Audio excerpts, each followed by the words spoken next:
You know, probably shot this intro at least 20 different times. Every version seems too polished. Every version seems like I'm trying too hard. So maybe the best place to start is with the truth. Welcome to Seat Saved. I'm Matt. And if you're here because you're expecting somebody who has all the answers, I hate to disappoint you. I'm still trying to figure life out too. This isn't a podcast about perfect people.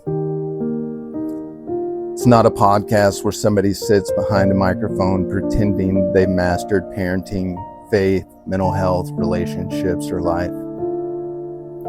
It's the exact opposite. This is a place for people who have been broken, people who have questioned everything, people who have sat in their car a little longer than necessary because they weren't ready to go inside yet.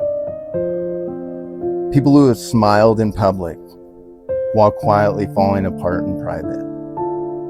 If that's you, I'm glad you're here because you have a seat saved.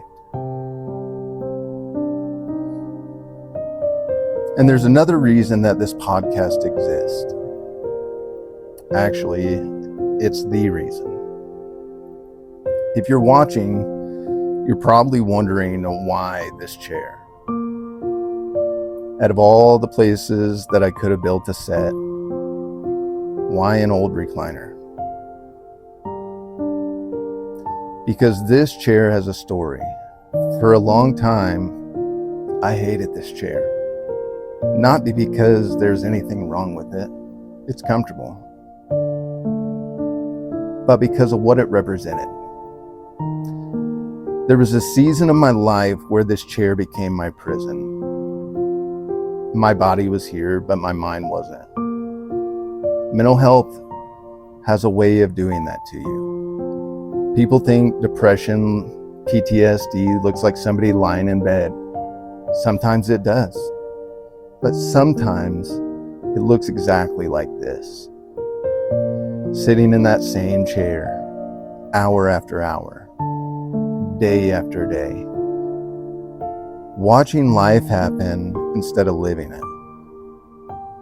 I wasn't absent, and that's what makes it so hard to explain.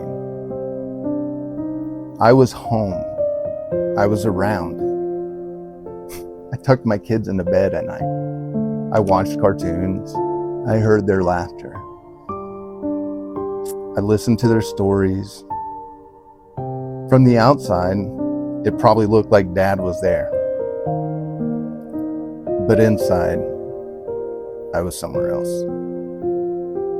My mind was fighting battles that my kids were never supposed to carry. Battles they couldn't even see.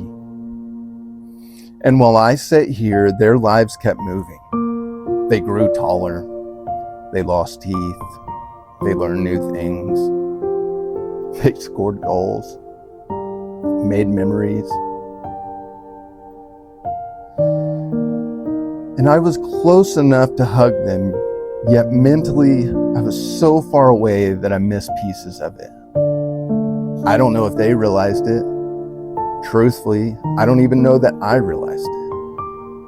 I just remember looking around one day and realizing how much life had actually happened while I was simply trying to survive. That realization broke me.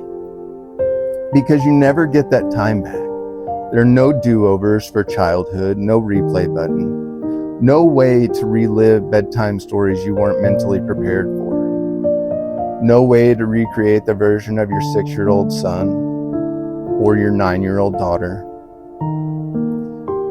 Time only moves one direction. And mine felt stolen.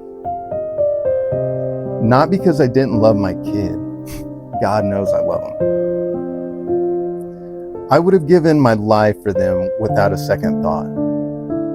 But I learned something. Love and presence aren't always the same. I loved them with everything that I had. The heartbreaking part was I didn't have much left to give. So one day, I stopped looking at this chair as a reminder of everything I'd lost and started wondering if maybe God wasn't finished with it yet. What if it was the place that stole so much of my time became the place where I started giving it back? What if the chair that once held a man trapped in his own mind became the chair where healing began? What if the very seat that represented some of the greatest regrets in my life became the place where my kids and I made some of the greatest memories? That's when Seat Saved was born. Because from now on, every time one of my kids sits in this chair beside me, they'll know there was always a seat saved for them. Not because this podcast matters, but because they do. Every conversation we have is a time I don't want to waste anymore. Time I'll never get back, but time I can choose not to lose again. And that invitation doesn't stop with my kids. Every guest who sits in this chair besides me has a story worth telling. Every person listening, whoever's felt forgotten, overlooked, or alone. I hope you know there's a seat saved for you too. Because this has never been a podcast about a podcast. It's about believing a place that once represented so much pain can become the place where healing begins. There's another reason I wanted to create Seat Saved. Because every one of us can probably think of somebody who showed up when we needed somebody the most. Maybe they knew they were helping. Maybe they didn't. Maybe it was a teacher. Maybe it was a coach, a pastor, a friend, a stranger. Maybe it was even a parent. Someone who simply refused to leave when everyone else did. Those people are lighthouses. I've always loved lighthouses, not because they're impressive, but because of what they do. A lighthouse doesn't stop the storm. It doesn't calm the waves. It doesn't rescue every ship. It simply stands there, steady, faithful,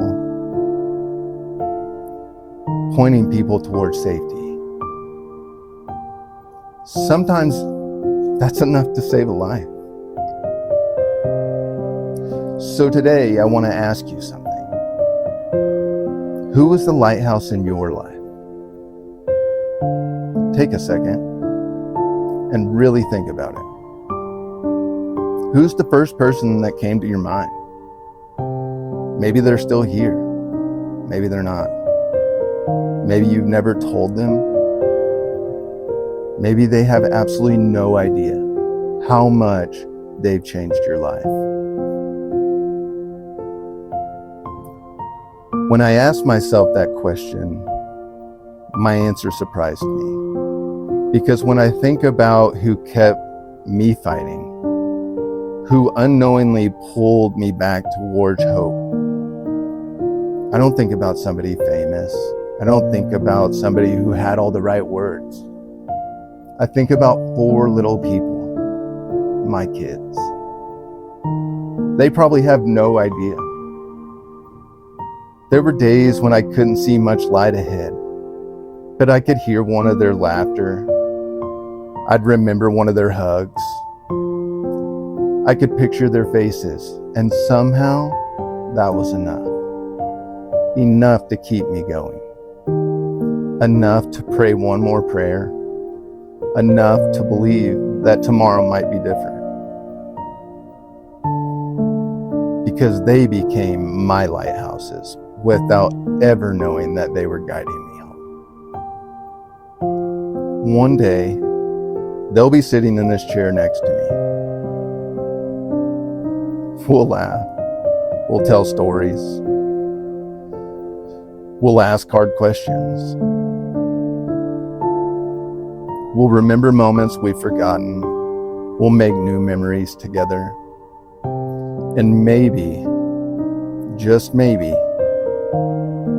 we'll make up for a little bit of the time that this chair once took from us. So wherever you're listening from, whether you're driving, walking, working, or sitting in your own storm, I'm grateful you're here.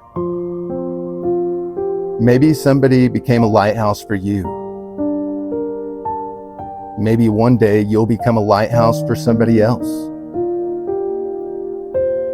Until then, there's a seat saved for you.